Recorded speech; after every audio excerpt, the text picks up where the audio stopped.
Hey guys, it's GalahadB again, and I finally managed to get around doing a video commentary of my tournament games against CircleDakkon, who I have played in round 2 of part 2 of the 2023 World Championship of Fourth Ring.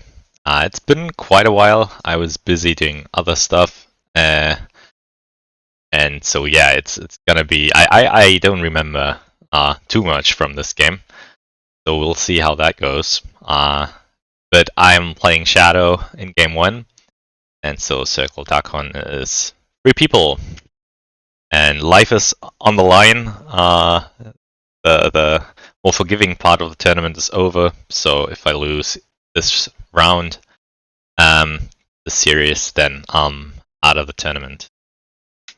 And right, start is pretty decent. I mean, I'm not happy with 2 Palantirs, with only 1 playable card. I mean, Threats and Promises is really not a playable card, but it's okay. I mean, it could have been worse.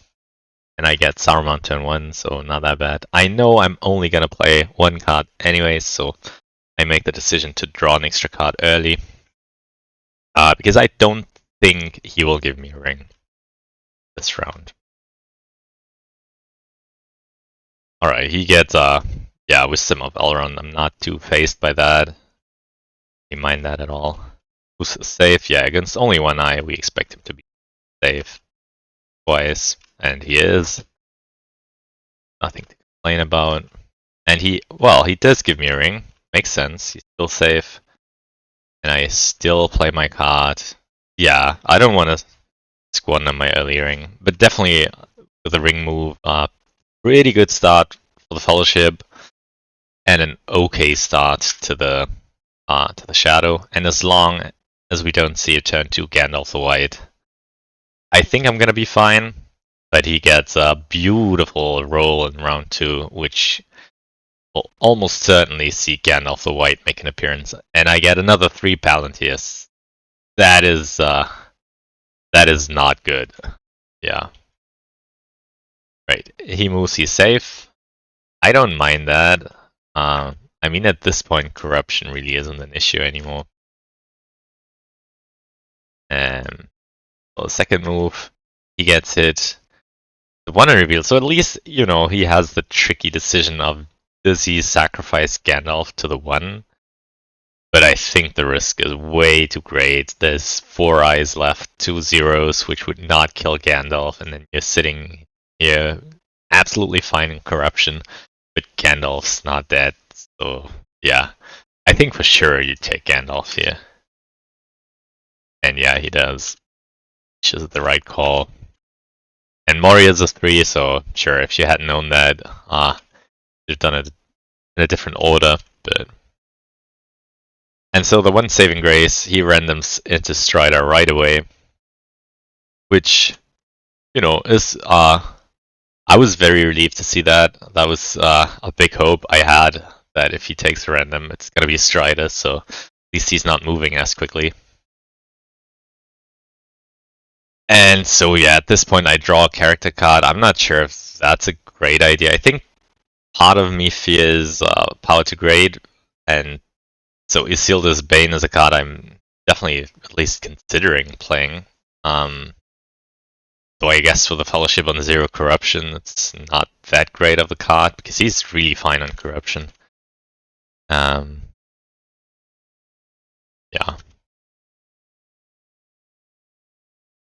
So of course he flips Gandalf, and march armies along. And yeah, I play Hill Trolls. I mean, I don't want to play Isildur's Bane here, even though I'm thinking of playing it eventually, but I hope to get a reveal out of Isildur's Bane, which would be completely useless if I use it now with the Fellowship already revealed. So, yeah. So yeah, going into turn 3, Fellowship already 5 progress down, and Gandalf the White appeared. It's not good.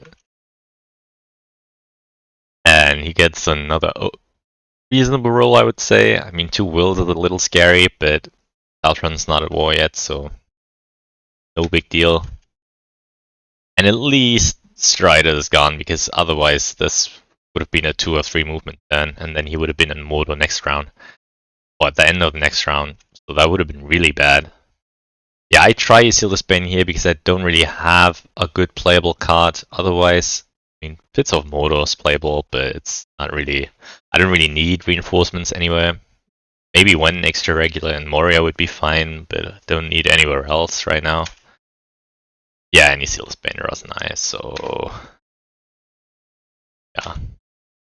Flush moves. I get a lucky hit, which is nice, and I get another reveal, so that's cool. He takes another random, which is not efficient corruption-wise, but it accelerates Golem.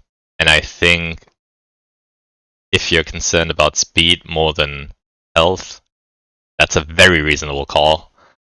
And I think at this point, I mean, 6 moves, only 3 tiles. Well, 4 tiles, but 2 of them eyes.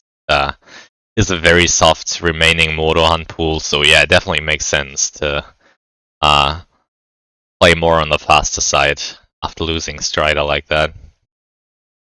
So yeah, good call, I think. And I continue with my conquest of you, hopefully. I'm not happy to see Thranduil's archers, but at this point it's too late to turn around. And it's not like Minas Tirith would be any easier. So I'm unfazed. And Lorien, Old Forest Road, and I do play Swarm of Bats in case he has scouts, which he does have, so glad I had scouts, build the unit. He moves armies around, makes sense, and now this is a little unfortunate. I would prefer to just put Woodland Realm under siege, but then I couldn't get the Witch King, so I'm pretty sure I'm attacking Dale here to get the Witch King out, because I'm really pressed for time. I desperately want that extra die right away. I don't want to wait one more turn to get it done. And if I just besiege Woodland Realm right now, none of the Free People nations would be at war. Pretty sure I attack Dale. Yeah, that's what I do. I'm honestly not sure if that's a correct call. Well, it works out. I get 2 6s, he gets 1 hit back, but that army is pretty big. Now the north is at war, he can start mustering up, so that's not ideal. But hey, I get the Witch King. Yeah, and I'm debating between putting him in Lorien, putting him in Dale, but the idea is Lorien should fall. I am more pressed for time on Lorien than I'm in for Woodland Realm, because he already drew Thranduil's archers, so waiting for Woodland Realm doesn't make a big difference to me. But waiting for Lorien, so if I went Woodland Realm first and put Erebor in the siege, that gives him time to find Killbone's Galadriel, whereas if I take down Lorien first, then hopefully he won't find Killbone's Galadriel or Power to Grade in time. And he gets a great roll. Like, yeah, your defenses are gonna be a little vulnerable, but he has a shot of making Modo this turn. So I guess, yeah, I found Cruel Weather, that's great. Obviously he hides, sure. And I should put Woodland Realm on the siege first and then take Lorien. And then the idea is that I'll only need to move the Nazguls out of Lorien once, and I don't need to do back and forth, like put Witch King here, then move Lorien with him, then take Lorien, and then move back over to the dual line to take Erebor. So this way is hopefully more dice efficient, but the Northlings could make this a pain. He moves, he's safe. Yeah, and I try to kill Lorien. Yeah, playing strategy makes sense. I'm hoping for Corsairs of Umbar, so that's why it's more important to cycle strategy. And also, Fellowship is so fine on corruption that there's not a big hope I can corrupt them, though character cards are less useful. So Lorien goes pretty well. And yeah, I take it with 1 attack, which is good. He moves again, he's safe. Can he make Mordo this turn? Oh. So I don't need to play Cruel Weather here, because if he moves again and is revealed, then he's out of dice to hide and move again. Whereas if he's not revealed after his next move, I can still play Cruel Weather and stall him. So no, play it now. I do play it now anyways. Yeah. Not sure that was needed.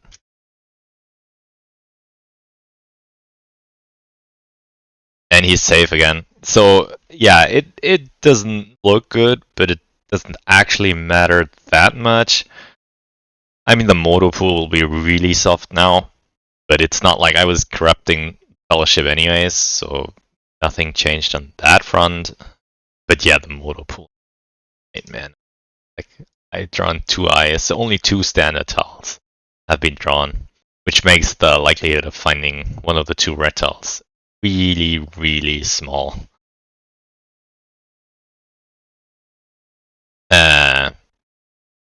Yeah, not good, but well, nothing to do about it. I think about allocating Nazgul to somewhere, but from here in 3 steps could be basically anywhere. It could be No Man Lands, Eastern Emin Muil, Dead Marshes, or Gilead.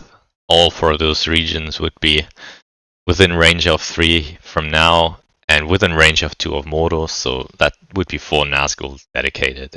At this point, I don't really care about the rerolls anyways. He's only going to move 2 more times. So yeah, I just need to try for speed. Hope to find Corsairs of Umbar in time and somehow take Dew plus Dol Amroth for my 10 victory points within the next 2 rounds. And that seems hard, but still possible. And oh, that's interesting. I'm cycling a character. Why am I cycling a character card? Yeah, I think that's a mistake. I think I should have cycled strategy card. I mean, Desperate Battle is perfect here. And I mean, yeah, I get 3 hits. That's great. There's not really a character card that would help me. I mean, Pulse Nazgul Search is probably the best one I could have gotten. But that will likely not be enough to stall him 1 more turn.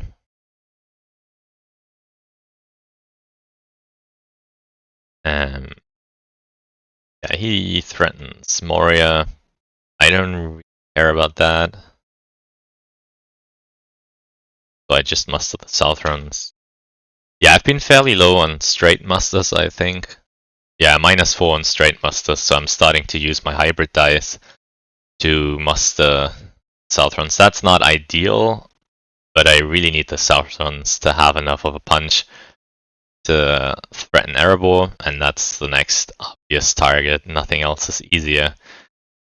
And I just hope to find Corsairs. That's really the big hope I have, finding Corsairs.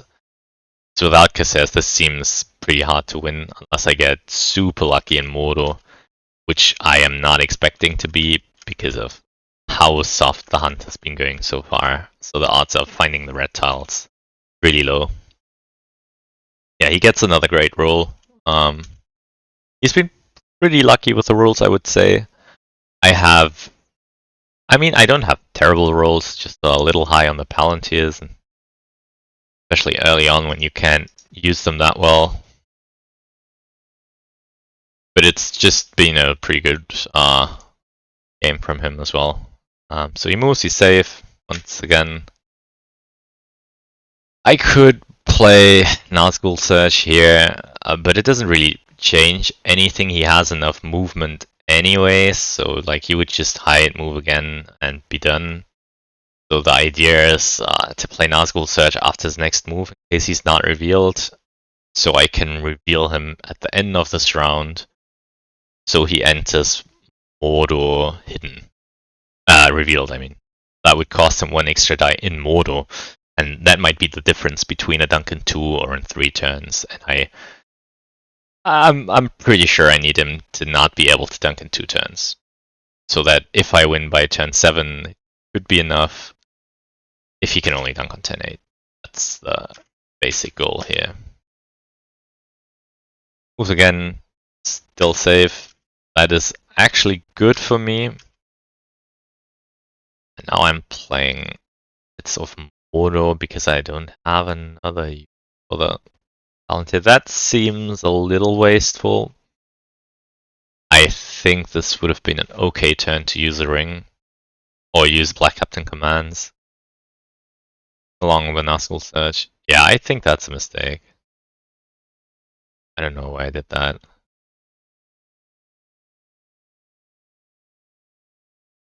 Because I want to put pressure on Helm's Deep. That does not make too much sense because there's a will still sitting there. And I know I don't have Day Without Dawn. Yeah, I don't know, that's a weird move.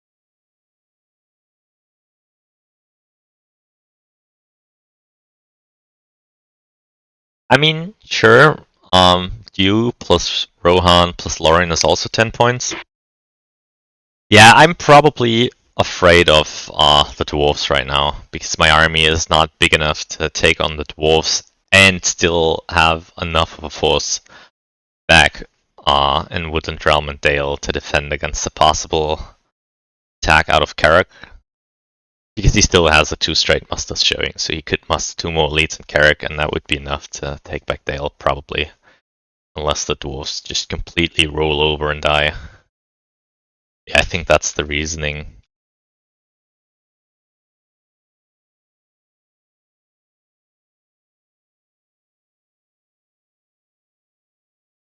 And he has Aomir, so the whole plan just turned up to smoke and dust.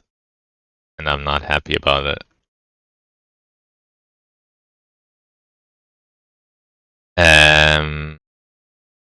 So yeah, now that he played Aomir, I don't really have to hurry up about Helm's Deep anymore. He doesn't have a will or a character anymore, so I am fine to reveal him now, because if he wanted to enter Mordor hidden, then he would have to give me a ring, which I would be okay with.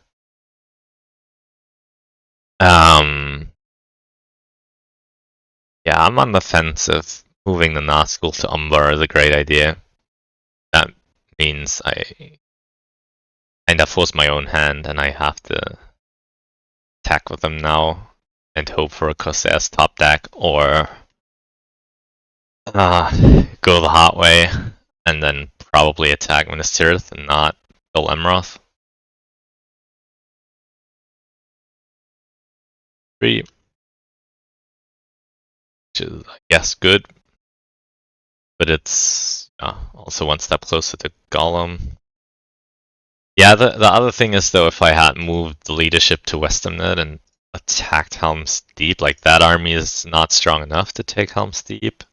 There's no real reinforcement in Northing right now. So I wouldn't be in a position where this army can reliably even begin the siege of Helm's Deep. Because one bad round against Nameless Woods would leave me in Witch King kill range. So yeah, that's a pretty terrifying army in Rohan.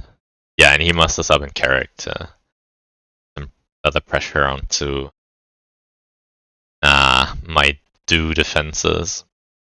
So I go for West Sarandor because what else am I gonna do? What am I even cycling? Urukai? Yeah.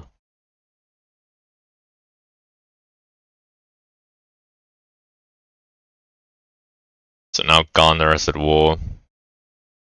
And I get a whooping 3 attacks, that's not a lot, and he gets a perfect roll. When Fellowship health is not a concern. Yeah, you love to see that.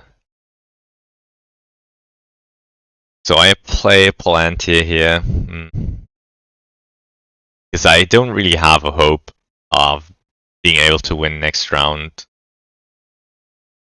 if he just straight up sprints. Even if he doesn't, because I feel like I don't have enough attacks to win this round. Like, the most I can do this round is take 1 more stronghold. That would be pretty hard to get. He has 2 musters showing. So the idea is to play Palantir and hope he discards it with a will. She does not, which is correct, I think.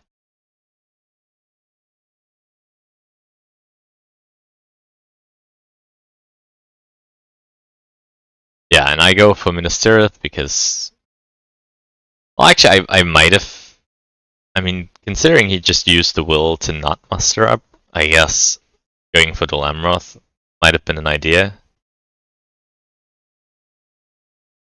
That would have only been one extra lead in there.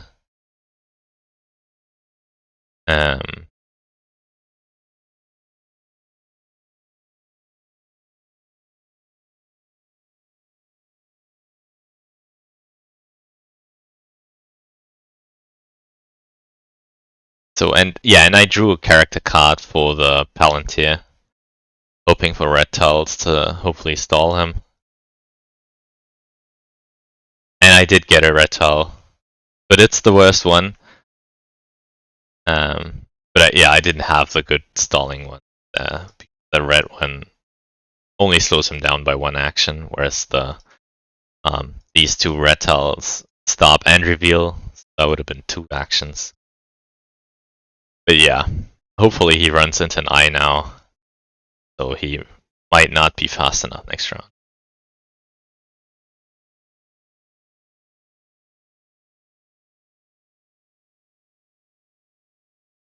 And it's a 0, but Golem is guide, so that doesn't do it. Yeah, and he even gives me ring moves again. Yeah, that's perfect play. It's a little dangerous now on the corruption side of things, but look at the pool. I mean, the pool is so friendly. Like the 3s, the 2s, the 1s, the 0s, they're all good tiles. And even the eyes likely will only do 2 damage on the first move. Then he can decide whether he needs to take a risk and dunk or wait one more turn or whatever. But at least there's a small risk of him dying now, but it's pretty small. And it's even less if he has anything. And he does have Bilbo's Song and Atlas, so yeah. Yeah, he's in a great spot. So yeah, I can't really do anything other than hope for the best with Ministereth. And then somehow hope he can't dunk next round and I get enough to finish him off.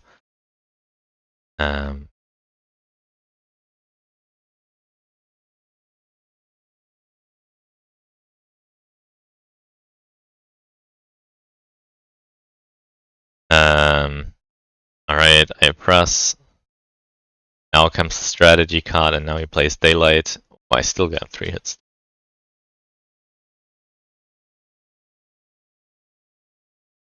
Eh. And I was 1 hit short.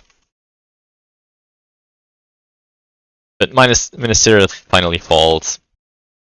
But my odds of him not winning this turn are not very big. He still has a ring, so... But at least I have 3 eyes.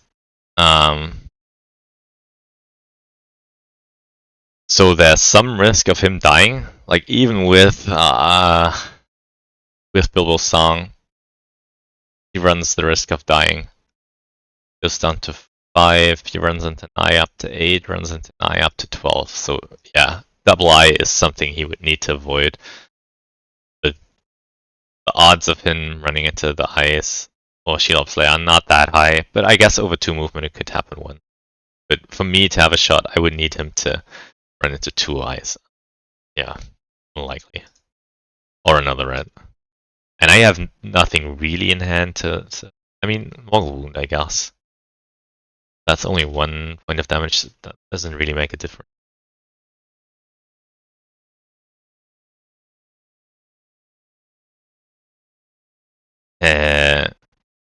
So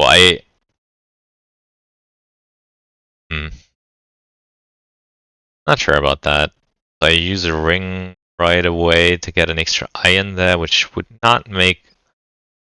Well, okay, yeah, it does make a difference. It puts him in immediate kill range. If he moves now and runs into an eye, he's on 11 corruption. Then I play Mogul Wound and he's dead. So I guess it makes sense, yeah.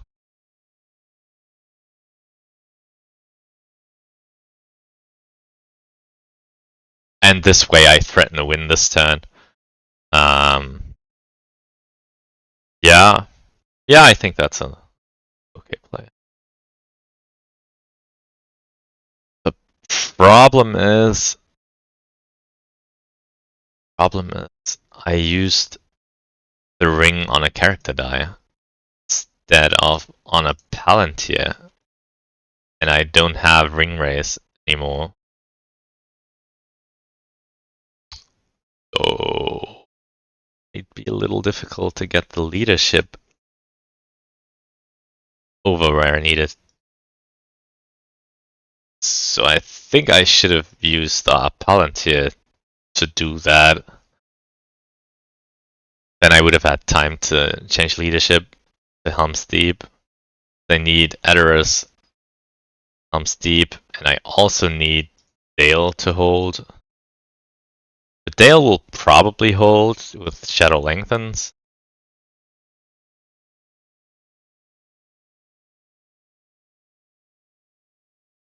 Okay, and he uses Mithril. So his idea is move once with a character die. If it's a really bad tile, I'll use Mithril, hope not to be revealed, and then use a ring and hopefully end the game.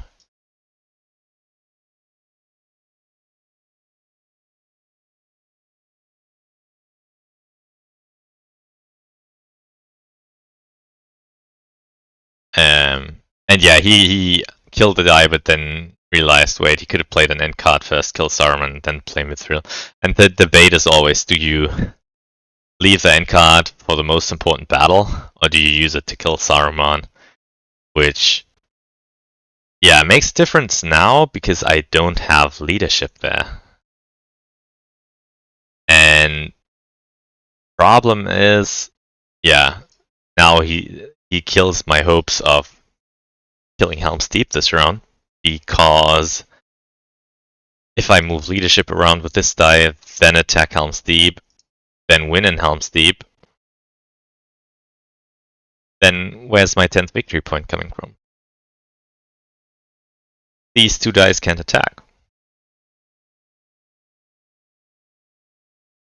And that's basically the crux of my problems. That I can't get to 10 victory points anymore. Or so I'm thinking now, but I think that was also my kind of thinking in game, that I made a huge blunder by using the ring on a character die as opposed to the Palantir die. I think the reasoning was pretty simple. I had the Palantir of Orthanc out. I wanted to keep the Palantirs to, be able to do more stuff. And maybe I don't know, in my mind I still had Ringwraith or Rod in my hand, but that card is definitely gone now. Yeah, and now I realize, damn, I messed up. It would have worked to some degree if the leadership here still stayed intact. Then I wouldn't need it to shift leadership around, but I cannot, there's no way I win this without any leadership. Besides, then I wouldn't be able to attack anyways, because character die is now useless.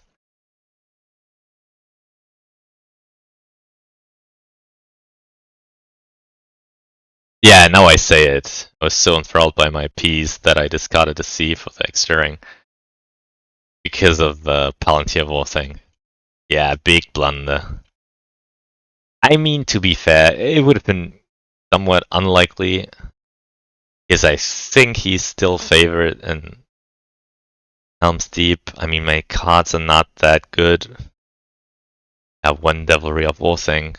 I would have needed to use the Mumakil to get this army into Helm's Deep.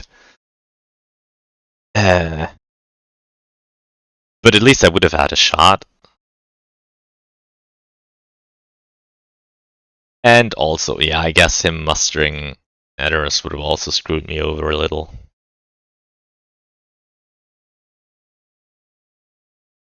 I think there's still one way this might work. If I use this hybrid die to capture Edoras and move one unit with this leadership into Druiden Forest, then play Shadow Lengthens.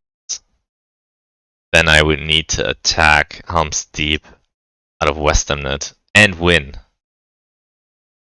Which is, so I couldn't use the Swords of Eisen army to finish the job this round. But at least there's a chance. Things would have been much easier if I could have done it some other way. Right, so I take Edoras and I threaten Alagir. That is weird. And he moves. It's an I, so exactly what I wanted to see. But yeah, it's Mithril, and it's just a 3. Oh, no harm done. He takes the full damage because he has Bilbo Song in hand, which I think I figured out by now. I move stuff around, draw a card. And it's Grunt. Wow, one card that could have saved that could still save my conquest. I can now move leadership around, put Helm's Deep under siege, and grunt it down. That is the luckiest draw I could have hoped for. That was literally the one top deck that could have saved me. Wow, I actually have a shot now. If he didn't decide to move. Okay, so him moving now is actually somewhat risky. Mithril is gone now. There's 4 tiles in here that will kill him. It's a 4 out of 10 chance. So, yeah, 60% he wins, 40% I win. Knowing that I have Grunt in hand, what are my odds winning Helm's Deep this round? I mean, my combat cards are not that great. I have Devilry, which will not do a whole lot. Black Breath, which will do something, maybe. You have Shield Wall, that's pretty good. Advantageous Position is good if you can time it against Devilry, which he could not if I get to play Grunt first and play Devilry round 1, which I probably would. I want to cycle strategy card, not character. So yeah, I think I would have had decent odds in Helm's Deep with Grunt. And I mean, given how the game went, I think I'm okay having only a 40% chance to win. I feel like the turns were not super going my way, and Fellowship was decidedly too fast for me to do much about them. I mean, he's +2 on wills, +2 on characters. I'm high on Palantirs, but I'm also low on ice, though being low on ice made it easier for him to just sprint the Fellowship. Yeah. I think it was a reasonably balanced game, and I guess the endgame state reflects that. 60-40. It's not the worst. But obviously as Shadow, I would have preferred to be the 60% and not be the 40%. And it's a 0 reveal. So yeah, he wins game 1. And yeah, I think that was some inaccuracies in my play here. It would have been a much safer shot, or less risky shot of winning the game if I put the Palantir here instead of the character die. Then I would have had a guaranteed shot at winning the game instead of only having a shot if I top deck into Grunt. Didn't end up mattering anyways because he attempted the dunk. But at least I had a shot at winning the game. Oh, well, yeah, I had a 40% chance of winning the game. That's not too bad. I mean, Fellowship dunking the ring on turn 7 is just pretty hard to deal with as Shadow. Alright, so here are the stats. But like I said, they were not too crazy. I mean, Fellowship, pretty high on movement, and low on Palantirs, though that I guess is pretty big. These Palantirs are the most tricky to make use of on most turns. Combat was pretty even. Though I guess one thing that was mildly annoying was that I was one hit short on Minas so I needed an extra die there, otherwise this turn would have been easier to execute. Which, again, didn't end up mattering anyways, because he dunked the ring this round as opposed to next. But risking corruption. Yeah. And maybe you could find an argument why I should have played Candles of Corpses. Like if I rolled 2 6s, then I would have had a shot, but I also needed him to run into an eye for it to do anything. I think that was way too long. And I think I only got Candles of Corpses in a playable position when Gollum was already guyed. Like, I think I drew it at the end of a round where he still had Hobbits, but then he immediately took a step and killed off the Hobbits, so yeah, at that point, Candles was not an effective threat anymore. Averaging 0.5 corruption, which wouldn't have done it. So I guess, yeah, one more point of corruption would have meant that these 2 2s would have also killed him. Then I would have sit in the 60% bracket, I guess. But that would have also been one less action, at which point he could have decided that I can't win it, which would have been correct. So, yeah. So yeah, that's the end of game 1. Hope you enjoyed it. Have a good day and goodbye.